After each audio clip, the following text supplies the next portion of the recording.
Selamat datang di Gelora News, berita sepekan Partai Gelora Indonesia. Bersama saya, Bilkis Mutiah.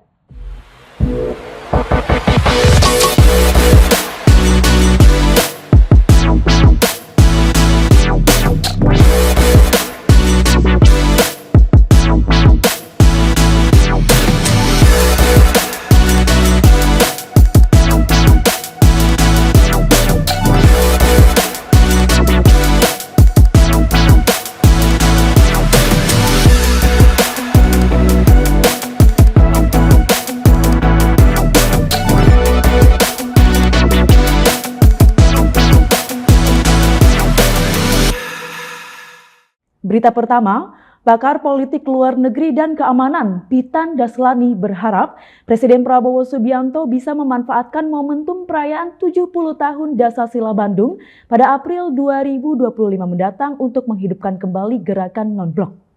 Karena menurutnya, gerakan non-blok diperlukan untuk mencegah terjadinya Perang Dunia Ketiga dan perang nuklir pasca meningkatnya ketegangan antara Israel-Iran yang semakin memanas. Sementara itu, pengamat geopolitik internasional Tengku Zulkifli Usman mengatakan perang nuklir antara Israel-Iran kecil kemungkinan akan terjadi, meskipun Israel di-backup penuh oleh Amerika Serikat.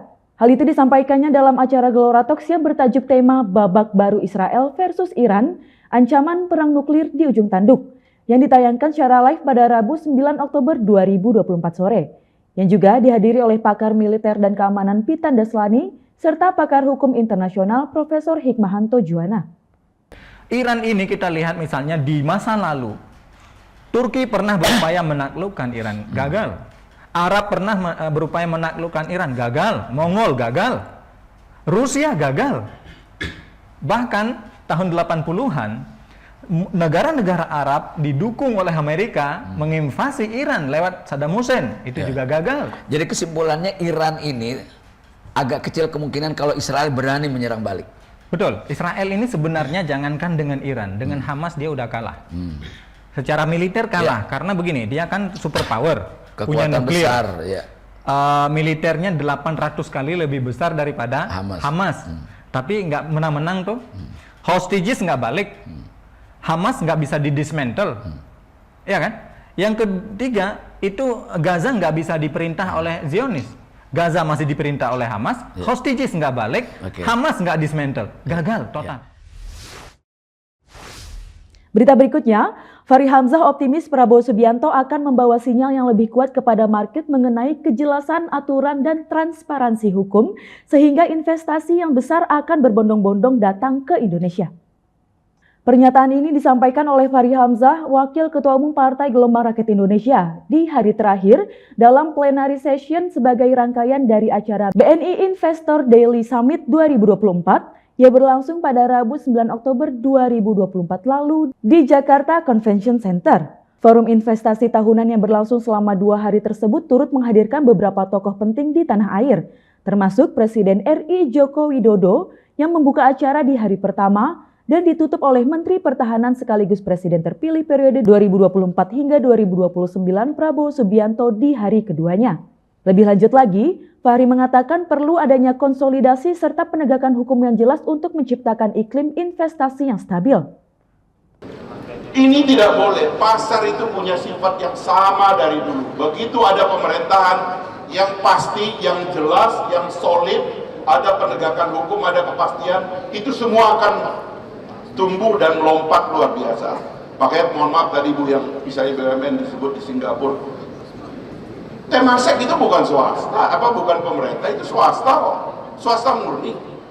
Cuman dari belakang ada kepemilikan aja, yang di bawahnya nggak ada. Bagaimana Anda BUMN menjadi profesional, tapi Anda bingung, Anda lihat komisaris Anda semuanya orang politik. Sulit itu Pak. Jadi ini yang mesti kita tata ke depan menurut saya. Kita punya presiden baru yang insya Allah sebentar lagi akan dilantik. Saya percaya dia akan mengirimkan sinyal yang lebih kuat kepada market bahwa di negara ini aturan dan kejelasan, transparansi akan ditegakkan, dan saya yakin dengan itu uang akan berbondong-bondong datang ke Indonesia dan kita akan melompat menjadi negara maju. Saya kira itu Pak. Terima kasih. Berita selanjutnya, Roadshow yang diikuti rapat koordinasi wilayah oleh Dewan Pimpinan Nasional Partai Gelora terus berlanjut di Pulau Kalimantan. Kali ini tepatnya di Kalimantan Barat. Kalimantan Barat menjadi wilayah terakhir pemberhentian roadshow Dewan Pimpinan Nasional Partai Gelora setelah sebelumnya juga diadakan di Kalimantan Utara, Kalimantan Timur, dan Kalimantan Tengah. Lengkap dengan dipimpin 5 ketua Bangter, yakni Syahvan Badri Sampurno, Ahmad Zairofi, Ahmad Zainuddin, Rofi Munawar, dan Ahmad Faradis. Didampingi juga oleh Ketua Bidang Kaderisasi Dewan Pimpinan Nasional Musyafa Ahmad. Selanjutnya, bertepatan dengan HUT TNI ke-79 5 Oktober 2024, tim roadshow Dewan Pimpinan Nasional tiba di Bumi Serumpun Sebalai untuk berdialog dengan pengurus, fungsionaris, dan kader Partai Gelora Indonesia Provinsi Bangka Belitung. Di kesempatan itu terungkap banyak hal mengenai bagaimana dinamika mengelola partai baru bermodalkan narasi atau ide menghadapi pragmatisme politik masyarakat. Sebelumnya, ruang diskusi seperti ini juga diselenggarakan bersama Dewan Pimpinan Daerah Bengkulu di awal September. Roadshow oleh tim Dewan Pimpinan Nasional Partai Gelora juga disusul dengan agenda bersama beberapa Dewan Pimpinan Daerah di Sulawesi. Di antaranya ada Gorontalo, Palu, dan Maluku Utara.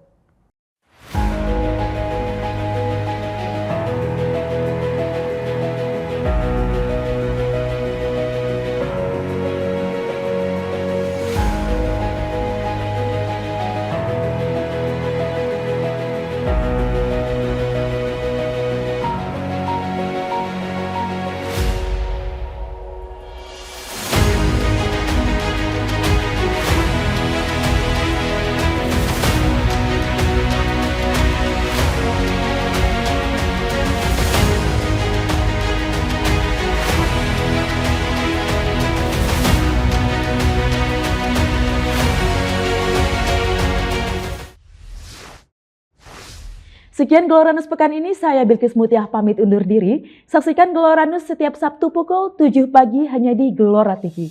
Selamat berakhir pekan.